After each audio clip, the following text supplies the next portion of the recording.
interest on loan under section 24B, wherein interest on construction, acquisition, repairs, renewal or extension is allowed according to the following table. तो कितना हम लोग self occupied property के लिए deduction claim कर पाएंगे उसका बाइफिकेशन आपको इधर दिया है. Now where the loan is taken, now this date is important, when the loan is taken on or after 1/4/1999. So अगर लोन 1/4/99 के बाद लिया, secondly loan is taken for construction acquisition of the house property. मतलब आपके loan का purpose घर purchase करना या घर को कंस्ट्रक्ट करना होना चाहिए, बाकी रिपेयर्स, रिन्यूअल, रिकंस्ट्रक्शन का बेनिफिट आपको नहीं मिलेगा. Then such acquisition has to be completed within a period of 5 years from end of financial year in which loan was taken. तो जिस साल आपने लोन लिया उसके बाद मैक्सिमम 5 years में आपका कंस्ट्रक्शन कंप्लीट हो जाना चाहिए, लेकिन किस दिन से? From the end of financial year in which loan is taken. तो आपने जब भी लोन लिया उसके बाद, मतलब वो फाइनेंशियल ईयर खत्म होने के बाद आपको 5 साल काउंट करना है, एंड वो 5 साल जितना आएगा उस हिसाब से हम लोग कैलकुलेशन कंसिडर करेंगे. The lender certifies that the interest is payable in respect of loan used for the acquisition or construction of the house property or as a refinance of the earlier loan outstanding. तो जो loan दे रहा है उसने clearly mention करना चाहिए what was the purpose of the loan and accordingly the deduction would be granted. तो अगर ये कंडीशन फुलफिल हो गया तो आपको डिडक्शन कितना मिलेगा? 2 लाख का आपको डिडक्शन मिलेगा. लेकिन अगर ये कंडीशन फुलफिल नहीं हुआ तो आपका डिडक्शन रिस्ट्रिक्शन में चला जाएगा. How much deduction can be claimed by you in such cases? ये तीनों में से एक भी कंडीशन, एक भी मतलब even if one of the condition is not fulfilled, then आपका डिडक्शन सीधा क्या हो जाएगा? 2 लाख से 30,000 पे आ जाएगा. मतलब अगर आपका लोन 1/4/99 के बाद आपने लिया, परचेज या कंस्ट्रक्शन के लिए लिया, कंस्ट्रक्शन 5 साल में कंप्लीट हो गया, 5 साल from the end of financial year complete हो गया, तो आपने आपके इंटरेस्ट के लिए मैक्सिमम 2 लाख का डिडक्शन मिलेगा. लेकिन इसमें से एक भी कंडीशन वायलेट हो गया तो आपको 2 लाख से सीधा 30,000 का डिडक्शन मिल जाएगा. Is this point clear? Loan after 1/4/2099, loan is taken for purchase or construction, then construction is completed within 5 years from end of financial year in which loan is taken. So if all these conditions are fulfilled, then you can avail 2 lakh as a deduction. All right, तो तभी आप 2 लाख का deduction claim कर पाओ. Okay, now calculation and deduction of interest for the period of pre and post construction acquisition is same as discussed above. मतलब पहले जो हमने डिस्कशन किया था प्री एक्विजिशन इंटरेस्ट वगैरह, वो जो कंडीशन था सेम कंडीशन इधर भी एप्लीकेबल होगा. Then assessee shall always have nil or income up to loss 2 lakh from these properties. तो अगर आपका सेल्फ ऑक्यूपाइड प्रॉपर्टी रहेगा, जैसे हम लोगों ने कल डिस्कस किया था, if your property is a self occupied property, then either there will be a loss of maximum 2 lakh or zero income. हम वहां पे पॉजिटिव इनकम कभी नहीं हो. ओके, सो उन्होंने अलग अलग केसेस दिया है. First case, self occupied property on और आफ्टर 1/4/99, कंस्ट्रक्शन और परचेज तो 2 लाख का डिडक्शन. सेल्फ ऑक्यूपाइड 1/4/99 रिपेयर्स के लिए रहेगा तो 30,000. हाँ, अब ये मैक्सिमम लिमिट का मतलब क्या है?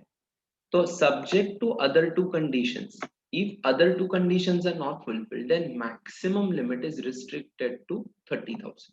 तो पूरा रिस्ट्रिक्शन मिलके 30,000 का ही आपको डिडक्शन मिलेगा. दिस इंटरेस्ट मतलब जो ये रिस्ट्रिक्शन है, it will include pre construction period also. मतलब प्री एंड पोस्ट मिलके आपको कितना डिडक्शन मिलेगा? सिर्फ 30,000 का मिलेगा. And aggregate limit for all the properties, all house properties treated as self-occupied properties. मतलब अगर आपके पास 2 सेल्फ ऑक्यूपाइड प्रॉपर्टीज है तो दोनों को मिलके इतना आपको डिडक्शन क्लेम करने मिलेगा. You can not consider the properties individually. हाँ, तो दोनों को मिलके डिडक्शन का रिस्ट्रिक्शन कितना है? It is 30,000. All right. Yes, sir. Okay then before 1499 loan लिया लेकिन कंस्ट्रक्शन के लिए लिया, वापस आपने वायलेट क्या कर दिया, 1499 के पहले लोन लिया तो डिडक्शन 30,000 का है, एंड दोनों पहले हो गया बिफोर 1499 लोन लिया and it is for repairs of the house property, then आपको कितने का डिडक्शन क्लेम करने मिलेगा, 30,000 का डिडक्शन क्लेम करने मिल जाएगा। Alright, and let out property रहेगा। देखो ये जो भी लिमिट्स है वो सिर्फ किसके लिए है, ये याद रखो, this is very important point, ध्यान से सुनो। सेल्फ ऑक्यूपाइड प्रॉपर्टी है तो ही ये सब रिस्ट्रिक्शंस एप्लीकेबल होगा। अगर लेट आउट या डीम लेट आउट प्रॉपर्टी है तो ये डिडक्ट मतलब ये कंडीशंस उधर अप्लाई नहीं हो। Are you getting this? तो एसओपी रहेगा तो ही आपको ये 2 लाख या 30,000 का रिस्ट्रिक्शन है। उसका रीजन भी मैंने बताया था, और एसओपी द जीएवी जीरो, तो ऑलरेडी जिसका वैल्यू जीरो है उसके लिए उन्होंने रिस्ट्रिक्शन डाल दिया कि कितना इंटरेस्ट हम लोग डिडक्शन क्लेम कर सकते। लेकिन अगर आपका प्रॉपर्टी का वैल्यू ज्यादा है, मतलब आप लेट आउट कर रहे हो एंड कुछ रेंटल इनकम कमा रहे हो, तो उस केस में हम लोग ज्यादा अमाउंट का डिडक्शन क्लेम कर पाएंगे, उधर कुछ भी इंटरेस्ट का लिमिट नहीं रहेगा। तो लोन कभी भी लो, किसी भी पर्पज के लिए लो, interest on housing loan will be eligible as deduction. All right.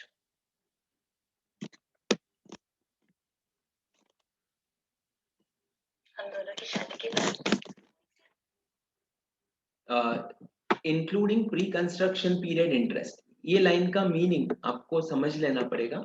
कल हम लोगों ने देखा था under constructed property, under constructed property रहेगा तो प्री प्लस पोस्ट मिलके आपको डिडक्शन को रिस्ट्रिक्ट कर देना है 30,000 या 2 lakh. Hopefully all the points are clear. हाँ यस, सर। तो मैं समराइज करता हूँ। लेट आउट प्रॉपर्टीज के लिए there is no barrier unless the loan is taken for purchase और construction of the house property, repairs renewal reconstruction कोई भी रहेगा, whatever is the interest paid it is eligible as deduction. लेकिन SOP के लिए 2 लाख का maximum restriction है। 2 लाख का डिडक्शन क्लेम करने के लिए आपका लोन 1/4/2099 या उसके बाद लिया होना चाहिए। Secondly, it is for purchase or construction of property. Third, the construction is completed within 5 years from the end of financial year in which loan is taken. अगर ये सब कंडीशन फुलफिल हुआ तो मुझे कितना डिडक्शन मिलेगा, 2 लाख का। अदरवाइज मुझे इसमें से एक भी कंडीशन फुलफिल नहीं हुआ तो मुझे डिडक्शन कितने का मिलेगा, सिर्फ 30,000 का मुझे डिडक्शन मिल जाएगा। ऑलराइट, हाँ सर। यस, अभी इसके रिलेटेड हम लोग सम देखते हैं। क्वेश्चन नंबर 13, ध्यान से देखो क्वेश्चन 13।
चलो पढ़ लिया, स्टार्ट करें अभी।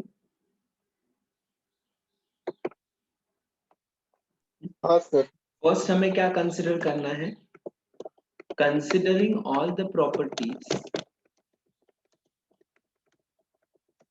As DLOP. डीएलओपी मतलब deem to be let out property,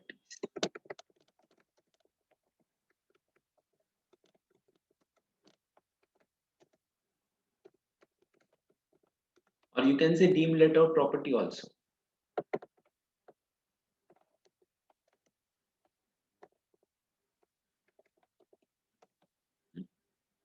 इसका कंप्यूटेशन कैसे करेंगे, बेस्ड ऑन एक्सपेक्टेड रेंट आपका आंसर आ जाएगा।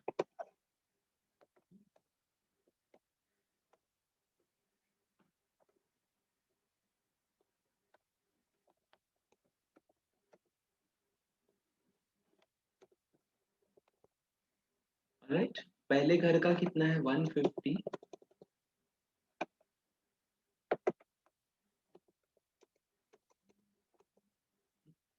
म्यूनिसिपल, ओके सर उल्टा है, municipal value 2 lakh,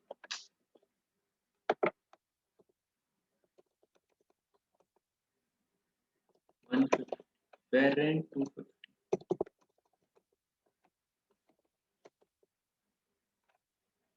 and standard rent 2 lakh, sorry 1 lakh 50। So L भी आएगा 1 लाख 50। सेकेंड हाउस प्रॉपर्टी में म्यूनिसिपल वैल्यू है 13 लाख,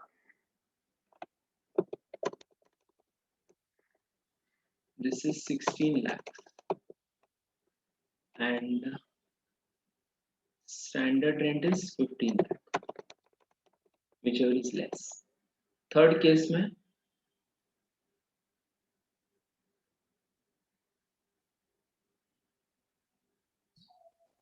13 लाख 50।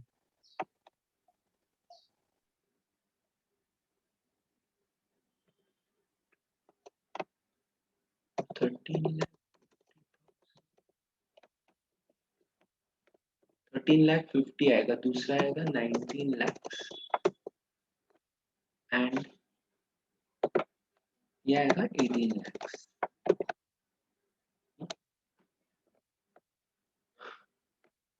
तो आपका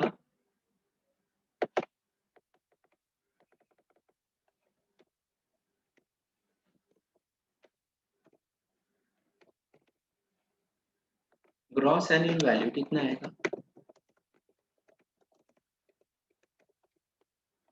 same 1 lakh 50, 1580 and 18 lakh, less municipal taxes paid,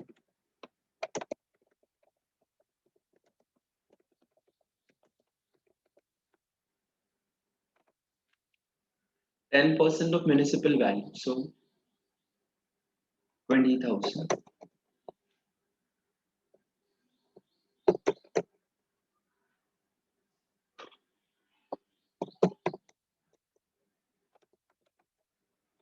right. तो आपको मिल जाएगा net annual value less standard deduction.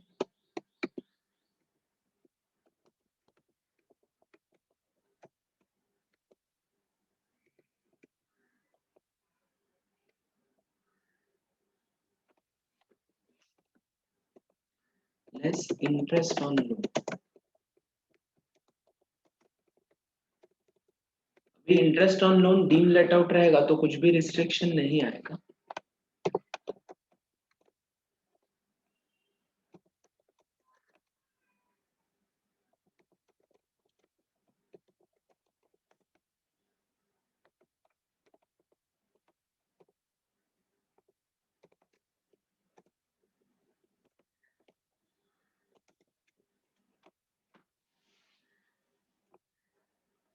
अभी ये लेस करके आएगा इनकम फ्रॉम हाउस,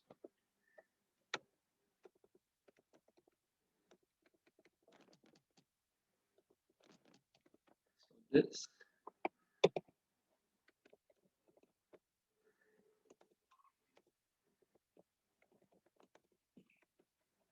पहले प्रॉपर्टी का इनकम बहुत कम आ रहा है, दूसरे तीसरे प्रॉपर्टी का इनकम ज्यादा है।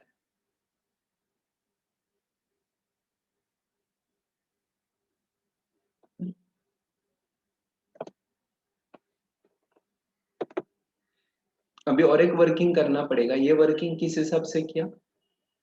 सर यस, तो मुझे एक बार इंटरेस्ट ऑन लोन का एक्सप्लेन कीजिए ना, सब में 90,000 क्यों लिया? इधर 90,000 है इसके लिए। तो हाउस 1 का 90,000 है ना सर सिर्फ? हाँ, हाँ, सॉरी सॉरी सॉरी, मेरा गलती, मुझे लगा फिगर आ गया रहेगा, नहीं, 170 165, करेक्ट करेक्ट।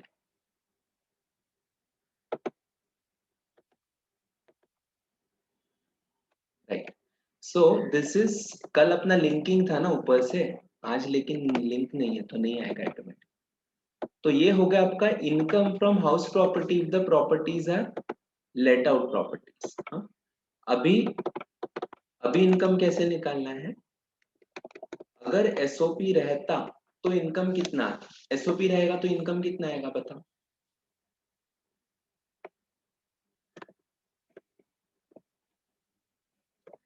लॉस रहेगा, करेक्ट। हाँ, तो what I have to do is,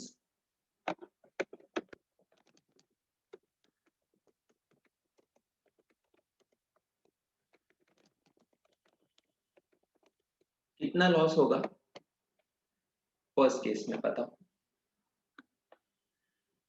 how much will be the loss in case number 1?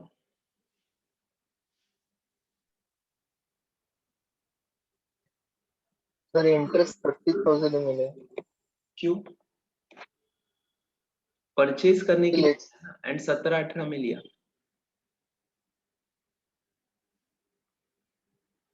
तो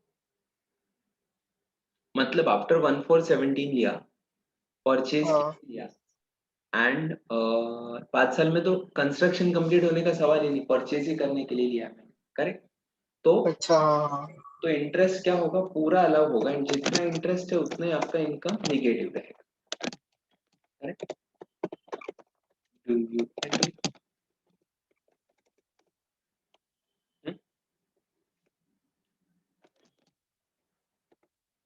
alright, are you clear till now? Yes sir. अभी हमें परम्यूटेशन कॉम्बिनेशन देखना है।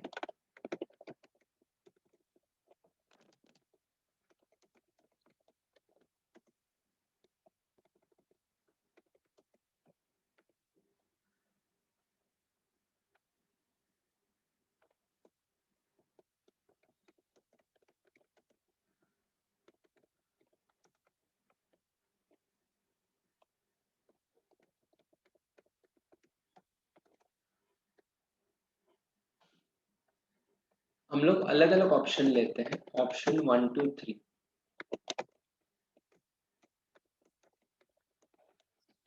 ऑप्शन 1 में H1 को कंसिडर करते हैं DLOP, H2 में कंसिडर करते हैं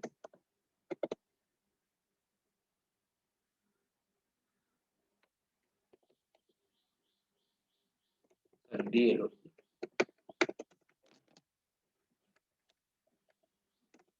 एंड इधर H3 को कंसिडर करते हैं DLOP।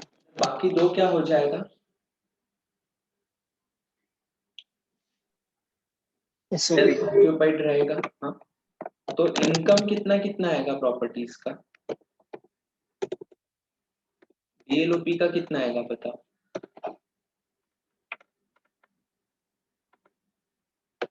हाउस 1 DLOP है तो इनकम है 1000, हाउस 2 DLOP है तो इनकम है 789, एंड हाउस 3 DLOP है तो इनकम है 10 लाख। एंड एसओपी में हम लोग लॉस कितना रिस्ट्रिक्शन कर देंगे देखो, 170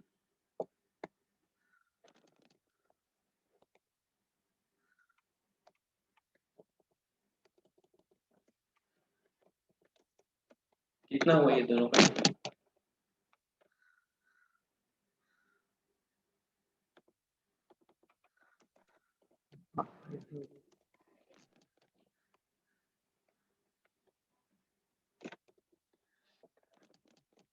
कितना हो 235 335 हाँ 335 डू यू थिंक 335 का डिडक्शन मिलेगा? नो सर, नहीं 2 लाख का मिलेगा ना। करेक्ट। हाँ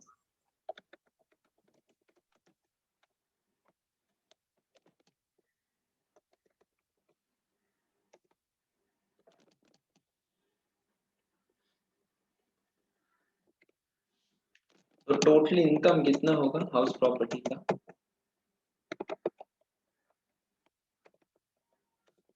आपका लॉस 199 का हम लोग क्लेम कर सकते हैं फर्स्ट केस में। Are you understanding? H1 DLP है तो बाकी दो SOP हो जाएगा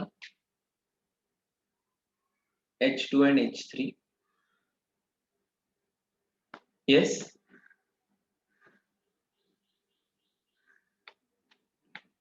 समझ रहे हैं?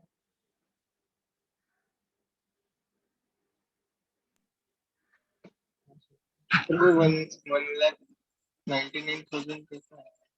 ये 1000 इनकम DLOP का हाँ है।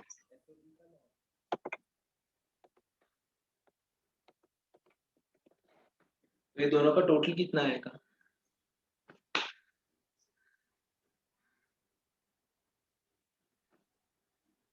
कितना आएगा? 1000 positive less 2 lakh negative, so net loss हुआ 199। हाँ got it? Second case,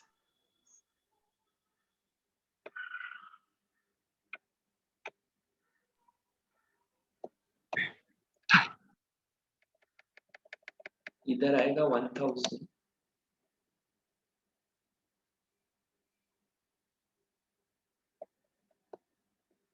plus 160।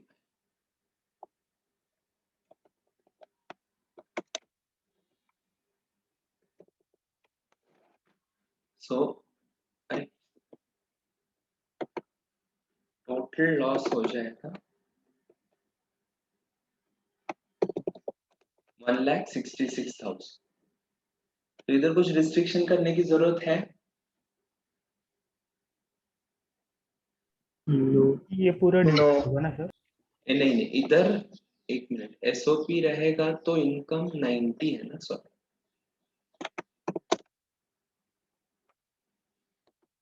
देखो 90,000 का लॉस है तो 90 प्लस 165 कितना होगा?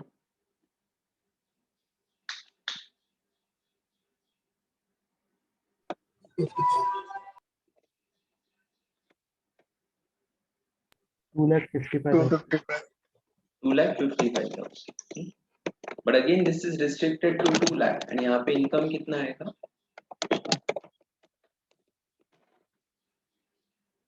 589। Are you getting this?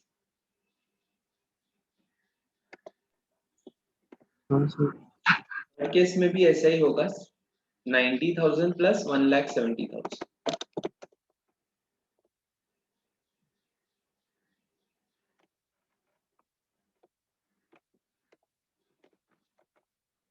तो यहाँ पे सबसे कम इनकम कौन से ऑप्शन में है, वो ऑप्शन आपको सिलेक्ट करना है।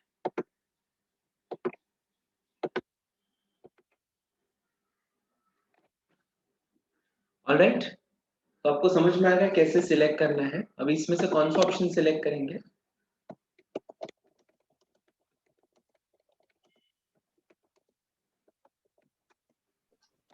Yes, one. So option 3 में 90,000 plus 1,70,000 will come to 2,60,000 ना? या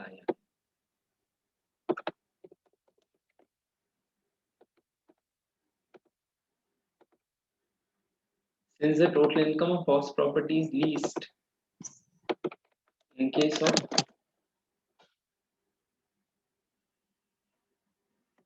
option 1, thus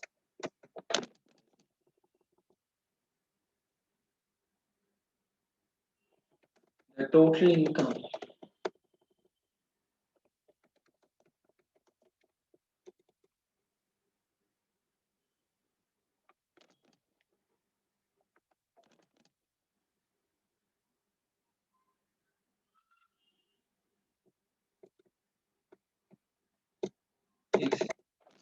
The total income of house properties leased in case of option 1. Okay.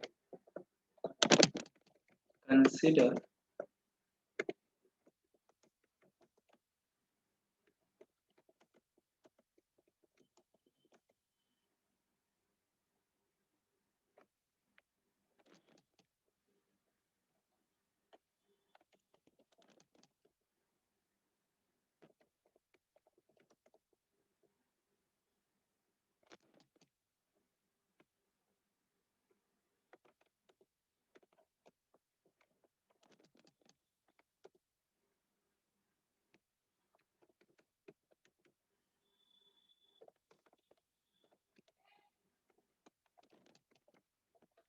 all right.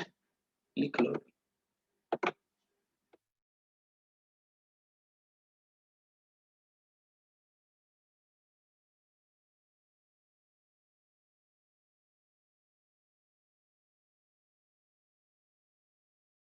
Hopefully सबको समझ में है. सर एक बार रिपीट करेंगे थोड़ा सा शॉर्ट में. बाद में ठीक है. आप पहले लिख लो फिर मैं हाँ वापस. हाँ.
So what are the points to be considered here is, now what is the rule when you are having 3 properties?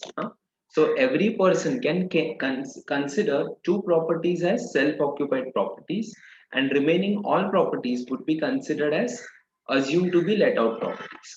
तो ये 3 में से कौन सा 2 properties SOP treat करना है, that will have to decide. तो इसके लिए हम लोगों ने क्या किया, तीनों properties को पहले deemed late out property consider किया. देन सेकंड वर्किंग किया तीनों प्रॉपर्टीज को एसओपी ट्रीट करके. हाँ, फिर हम लोगों ने क्या किया, ये वर्किंग तो सबको समझा, ये दो. यस यस अथर्व, ये पॉइंट समझा, डीएलओपी एंड सर एसओपी. मुझे डीएलओपी समझा, एसओपी जरा बताओ ना। एसओपी का हाँ। जीएवी, देखो ये पूरा वर्किंग आपको चाहिए तो आप दिखाओ, बट वो वेस्टेज ऑफ टाइम होगा बिकॉज इसमें कुछ कैलकुलेशन है नहीं। करेक्ट, बिकॉज जीएवी कितना आएगा, 0 आएगा तीनों का। म्युनिसिपल टैक्सेस का हाँ। डिडक्शन नहीं मिलेगा। हाँ, तो सिर्फ जो इंटरेस्ट ऑन हाउसिंग लोन है उतना ही डिडक्शन मिलेगा। तो हाँ। कितना होगा, negative. Okay okay. Right, got it. Yes yes. So accordingly, we have calculated these three answers and these three answers. Okay. अभी अपने पास तीन ऑप्शन है। हम लोग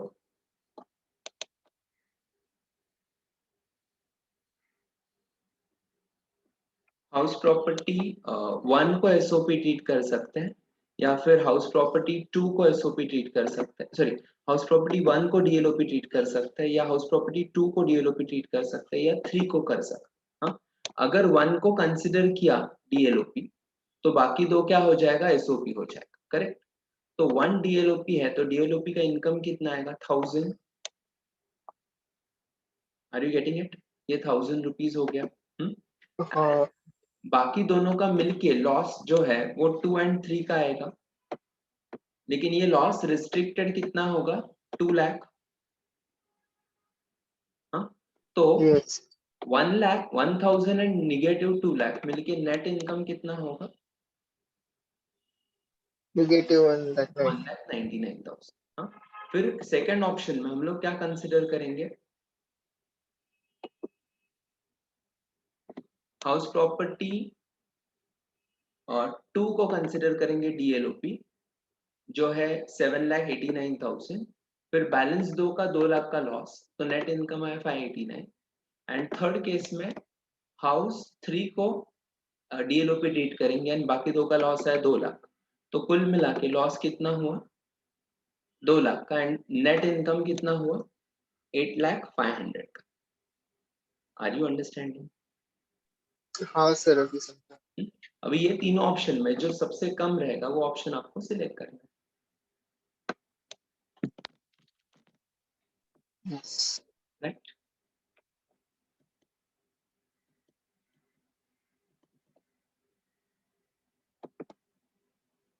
सबको समझा अभी?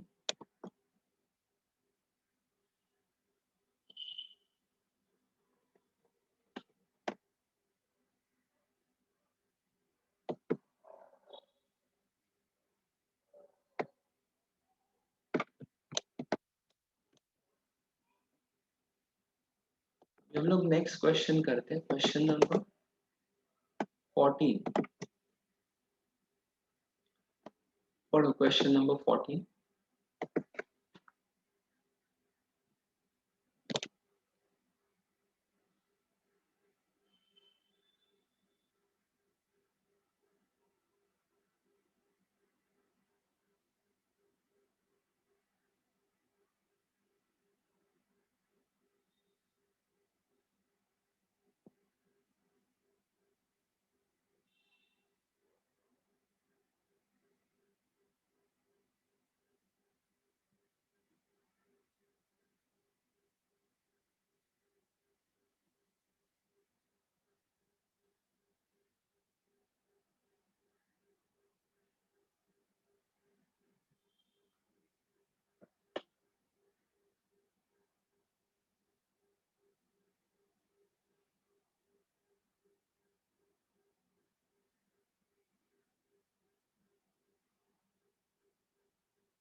ओके, हो गया आपका पढ़ के?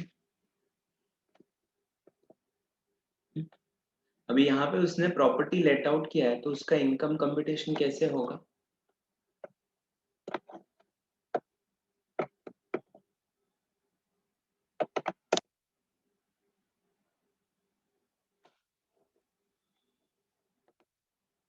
जीएबी कितना आएगा?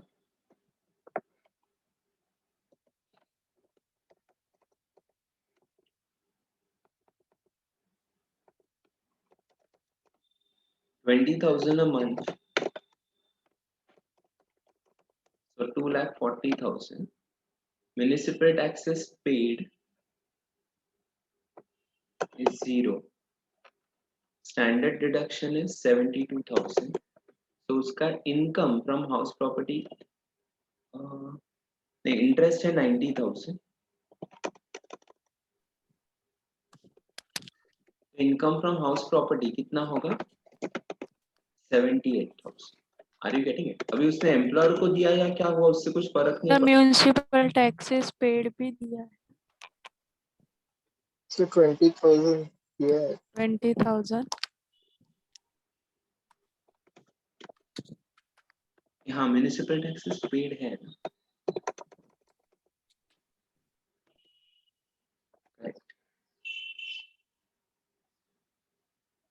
सो या तो इनकम आएगा 64,000. अब ये डीम लेट आउट नहीं है, let out.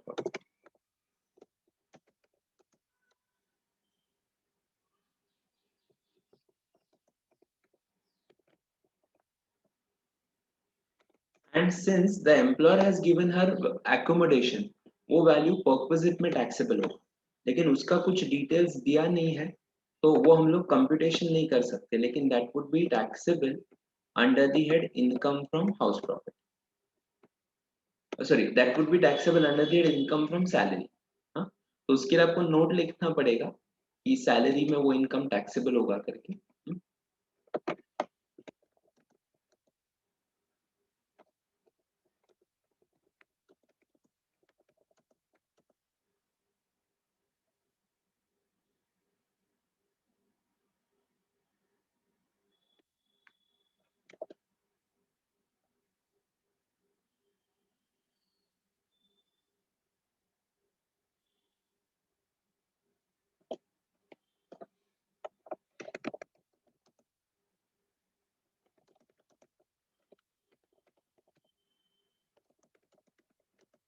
The same will be taxable under perquisites. All right.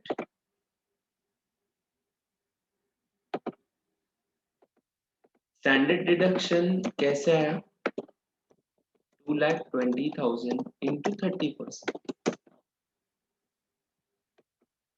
Got it? Standard deduction हमेशा कितने का रहता है? 30%. एनएवी का 30%. तो एनएवी इधर था आपका 2,20,000, तो 2,20,000 into 30%, तो 66,000 का आपका स्टैंडर्ड डिडक्शन है.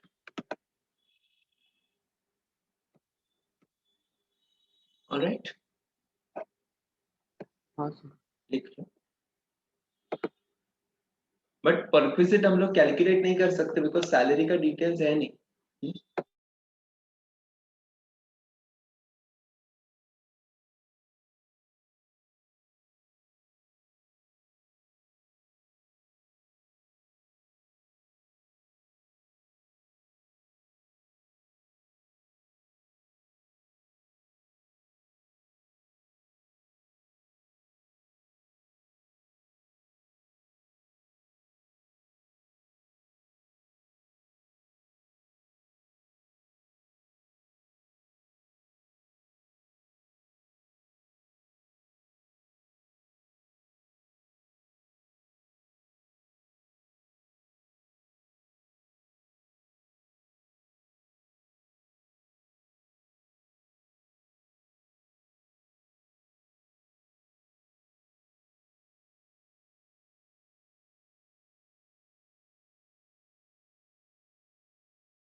True, sir.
Check question number 16.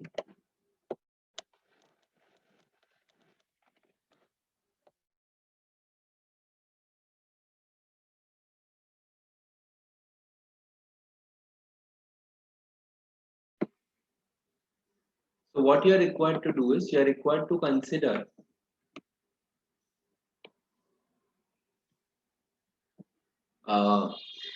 house 4 as used for business. So you'll have to you don't have to consider house property 4 because it is used for the own business and profession. So that will be completely ignored. So only house 1, 2, 3 you have to consider. So first we'll calculate assuming they are deemed let out properties, and then we'll calculate considering them as self-occupied properties. हाँ? तो municipal value कितना है 3 lakh, fair rent 2 lakh, then standard rent 3 lakh. So उसी तरीके से आगे का value आएगा. तो जीएबी कितना आ गया 3 लाख, 2 लाख, 7 लाख.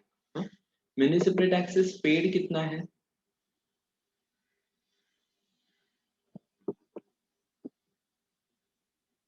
म्युनिसिपल वैल्यू का 15%, तो 45,000. तो फर्स्ट केस में कितना डिडक्शन मिलेगा आपको 45,000 का डिडक्शन मिलेगा.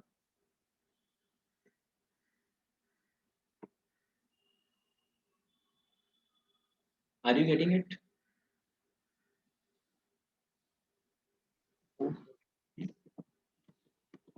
सो 250 पाया 76,500. इंटरेस्ट ऑन हाउसिंग लोन कितना है 40,000.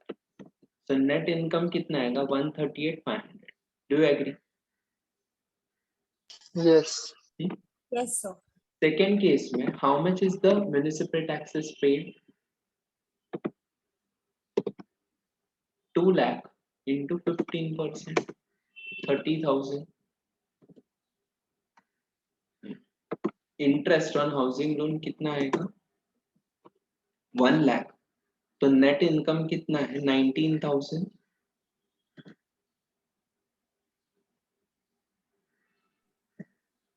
हाँ थर्ड केस में म्युनिसिपल टैक्सेस पेड कितना है 1,05,000, 7 लाख का 15%, तो नेट इनकम आएगा 2,06,500. Do you agree?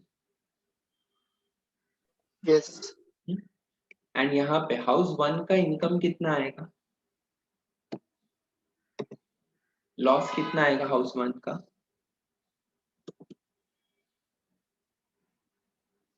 40,000. कितना?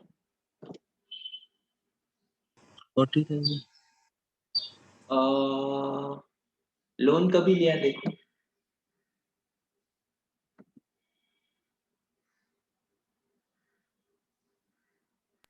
$98, $99. 99 को लिया, तो मतलब 98 99 मतलब 1499 के पहले, हाँ हाँ सर. तो कितना इधर लॉस मिलेगा? 30,000.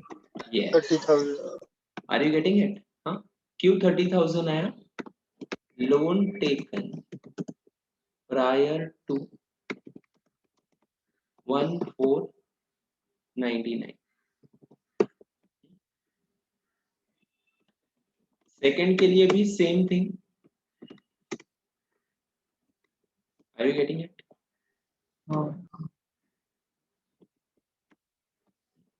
थर्ड के लिए कुछ नहीं होगा. थर्ड के लिए पूरा 2,10,000, लेकिन फिर 2,10,000 मतलब कितना रिस्ट्रिक्शन हो जाएगा? 2 lakh. यहाँ तक समझ में आया? अभी यहाँ पे पहला ऑप्शन क्या आएगा? Everyone is clear till now? Yes.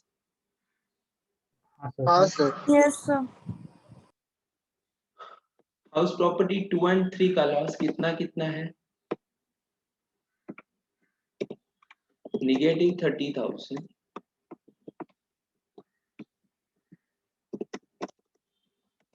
Plus 2 lakh, मतलब टोटल कितना लॉस हुआ? 2,30,000. Do you agree? लेकिन ये लॉस रिस्ट्रिक्शन कितना हो जाएगा? 2 लाख का. तो आपका इनकम कितना होगा? 61,500 नेगेटिव, राइट?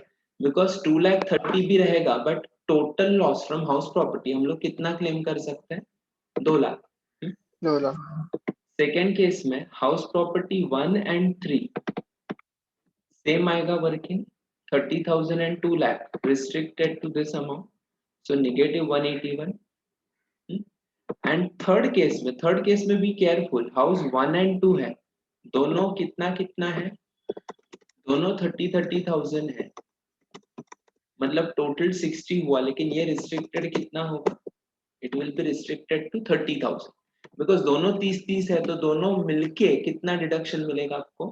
30,000 का डिडक्शन मिलेगा. Are you understanding? हाँ यस. हाँ, अभी मुझे बताओ ये तीनों में से कौन सा ऑप्शन आप सिलेक्ट करोगे? सेकंड वाला सेकेंड वाला. मतलब क्या होगा? लीस्ट है ना वो सबसे Since total income under option 2 is least, consider H2 as DLOP and other two properties. Other two मतलब क्या?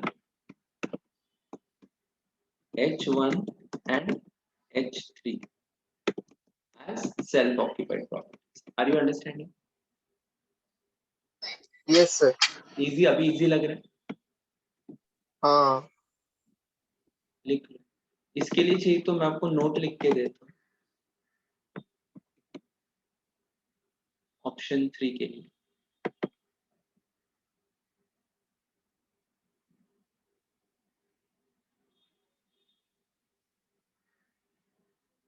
ठीक है, मैं एक साथ सब नोट लिख के देता हूँ आपको. बिजनेस का भी ये नोट लिखना पड़ेगा. Hopefully everyone is clear. Yes, sir. Yes. Neha,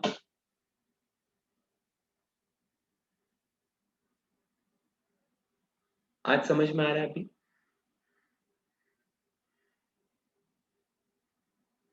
हाँ आ जा रहा है। ओके।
अरे मी तिला काय करेल सकाळी आता आमच्या गच्चीवर टेरेसवर गार्डन केलंय की मी तर मग मी तिला तिथे आंघोळ घालेल ते दोन चौरंग ठेवेल आणि चारी करून 4 गंगा ठेवून त्याच्यात एका ह्याच्यात गुलाबाच्या पाकळ्या, एका ह्याच्यात दूध, एका ह्याच्यात पाणी असं तिला शाही स्नान घालायचं. नाही आमच्याकडे कसं अन्नप्राशनच्या दिवशी तेव्हा कोणी नव्हतं ना घरी.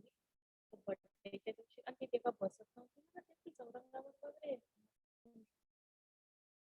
नाही आता काही होत नाही चांगलं आहे. तर मग ते करेल आणि त्याच्यानंतर मग ते तिथे आमच्याकडे सकाळी असते ना औषध सकाळी नसते औषध मग तेव्हा मग मी तिला ते ट्रॅडिशनल फ्रॉक घालेल मला खूपच आवडला पण हा ते ना एक औरंगाबादला एक जण आहे तुला ती वेबसाईट पाठवते ते फक्त